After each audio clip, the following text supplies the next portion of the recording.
Over the past 8 months, 16 young researchers from across 5 continents came together to produce a report titled Assembling Peace Through Dialogue.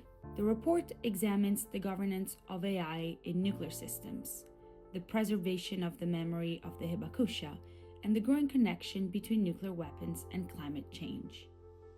In this video, participants share their reflections on what it meant to take part in this global collaboration and to visit Nagasaki, the last city to experience an atomic bombing.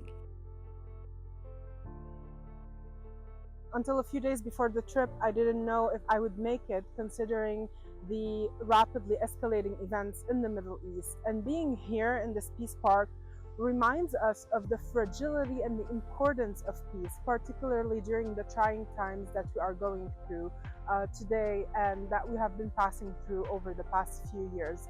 Peace remains attainable, but we are reminded that we must work toward that goal each and every single day of our lives. At the time we're in right now, I think it's important for all young people and nuclear experts, even enthusiasts and people who are generally concerned about peace, to also have a one lifetime opportunity to come through and visit, hear stories from people who have experienced these weapons up close, how these weapons can destroy dreams, how these weapons can also undermine just collective peace and security.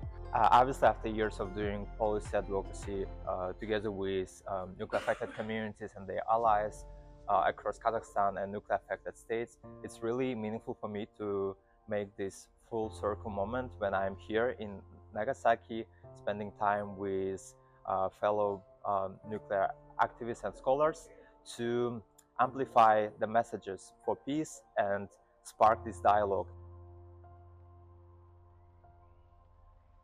This is my first time to work with people from various backgrounds, and English is not my native language, so it was difficult to state my opinions. But everyone in the working group was so kind, and the thing that I learned in this project from my members is that the importance of respect. We always should respect others' opinions, even if it's different. And even if you think it's wrong, but it's okay. We should cooperate each other to towards the same goals. Even though there is a language barrier between us, but all of the members from the basic try their best to understand what we are going to say, and also it's super helpful for us to think together about a concept and how it's matched together with both English and Japanese, more harmonizing way. Even though English is not my first language, my team was very supportive. Plus, this field is new to me. I study economics, but I had the opportunity to learn about the important impacts of AI on nuclear weapons. This project, it helped me to learn, to improve my English skill and learn about the climate change and nuclear weapons. My favorite part of this project was not only I can learn new things in my specialties, especially the nuclear weapon area, but also I can make a strong friendship that can last for a long time, maybe a lifetime friends. So I think a really moving moment was on our first full day, when we were visiting the Atomic Bomb Museum. And we looked at the work of survivors, and it was very moving in ways I maybe wasn't fully prepared for.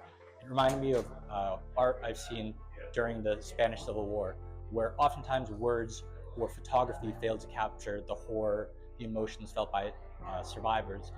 But this more abstract art, in some ways, we were able to empathize with the sorrow they felt and some of the symbols and what they were feeling at the time. And I felt very moved by that in a way that was very profound. In the National Peace Memorial Hall, there's a hallway with photos of various hibakusha and small quotes about why they speak up about their experience. And I think for me, it really reinforced why our project was so important, and being able to commemorate their stories and make sure that they exist for a long time.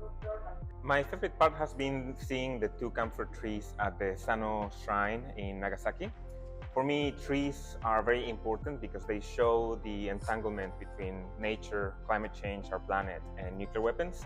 And the fact that you can see some of the scars and the rocks that blew up from 1945's atomic bomb, to me is very special.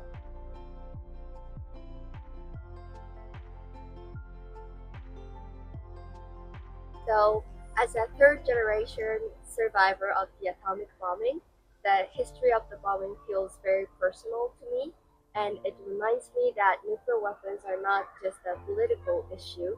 Their consequences are still part of people's lives, including my own family. So that is why we should take action and make sure that they will never be used again. Humans are inherently social beings, similar from the frameworks from which you originate. Dialogue is in our nature, like we're doing right now. It remains imperative for me that young people talk about it, so the dialogue is preserved for generations to come. Meeting with Matsumoto, a hibakusha, is important because it goes beyond just hearing stories. Listening to her in person, watching her expressions, hearing about what makes life valuable and meaningful is what made this a momentous experience. Especially the hope that she has carried for the last 80 years and the hope that she wants the next generations to continue to have. I didn't imagine that I could have such a good opportunities like discussing such a deep topics with people from around the world. I definitely can say I improved myself through this project. So if you are interested in peace at all, I would like to recommend you guys to join this project.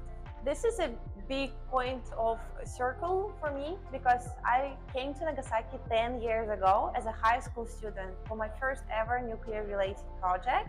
And that was the point of me getting inspired to engage in the field. So now, as you can see, it's been 10 years, the message has been moving on, and I'm still very much active in the field. So it means a lot to embody this mission of the city of Nagasaki to inspire people to carry on this message to the world. Visiting Nagasaki 80 years after the atomic bombing, we saw how its memory lives on, teaching us not only about its past, but also showing us the responsibility that we must carry forward to build a more peaceful future.